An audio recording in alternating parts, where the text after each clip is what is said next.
یہ کہتی ہیں کہ کسی نے عمرہ کیا اب ہوتا یہ ہے کہ صفا سے چلتے ہیں،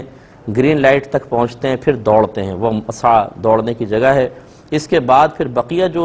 مسعی ہے سعی کی جگہ، اس پہ پیدل چلتے ہوئے یعنی نارمل حالت میں چلتے ہوئے پھر مروہ تک پہنچتے ہیں۔ یہ کہتی ہیں کہ باقی جو شروع کا تھا اور آگے کا تھا وہ چھوڑ دیا، صرف گرین اس میں دوڑ کے اس نے سعی کو مکمل کر لیا، تو کیا حکم شرع ہوگا؟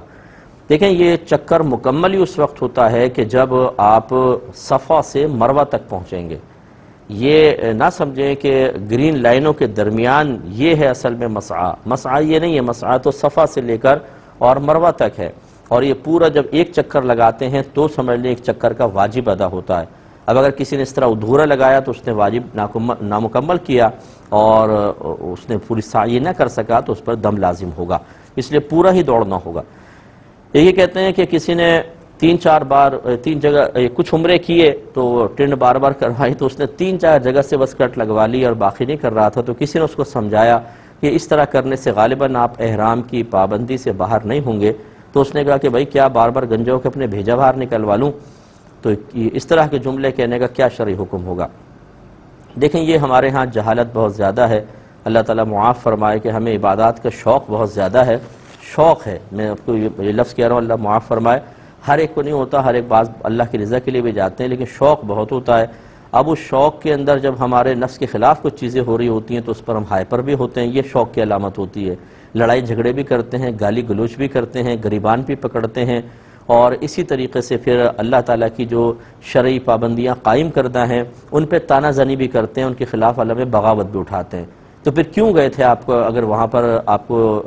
پابندیاں ہی قبول نہیں کرنی تھی تو جانے کا فائدہ کیا ہے پھر وہاں پر؟ کیوں گئے تھے؟ خالی دیکھنے کے لیے تاکہ نفس کو خوشی حاصل ہو، بس حفظ نفس کے لیے؟ اگر واقعی اللہ کے لیے رضا کے لیے گئے تھے تو مکمل طور پہ قانون کو فالو کرنا ہی ہوگا، یہی ذہن بنا کر جانا چاہیے۔ اب وہاں لوگ چلے جاتے ہیں اور یہ جو میں نے ایک منظر کشی کی ہے بھیانک قسم کی، تمام چیزیں وہاں پر ہو رہی ہوتی ہیں، تو بہرحال ایسا شخص گناہگار ہے کہ اس نے ایک شرعی پابندی کی نشاندہی کرنے والے کے متعلق یعنی اس کے جواب میں اس قسم کی بات کہی۔ بالکل آپ کو اپنے ٹنڈ کے اوپر اس طرح پورا پھروانا پڑے گا، تبھی آپ احرام کی پابندی سے، یا کم از کم 1/4 سر کے اوپر اس طرح پھروانا پڑے گا تو آپ احرام کی پابندی سے باہر نکلیں گے۔ ایسے بھائی کو چاہیے کہ اللہ کی بارگاہ میں توبہ کرے، لیکن کفر وغیرہ کا حکم کوئی نہیں ہوگا۔ یہ کہتی ہیں کہ ایک شخص ہے، وہ دوسرے کے پاس پہنچا، وہ قسطوں کا کاروبار کرتا تھا، اس سے ایک چیز مانگی، اس نے کہا میرے پاس نہیں ہے، دوسری دکان سے نقد مل جائے گی۔ اب یہ خریدار اس کو آفر کرتا ہے کہ یار آپ اس سے خرید لو اور مجھے قسطوں میں دے دو، تو کیا یہ صحیح ہے اس طرح کر لے اگر تو؟ اور وہ جو آپ پروفٹ لیتے ہیں وہ میں آپ کو دے دوں گا، یہ اس میں کوئی حرج نہیں ہے، صحیح ہے۔ اس نے تو کہا ہے کہ بھئی آپ اس کو خرید لیں، جتنے بھی خریدیں گے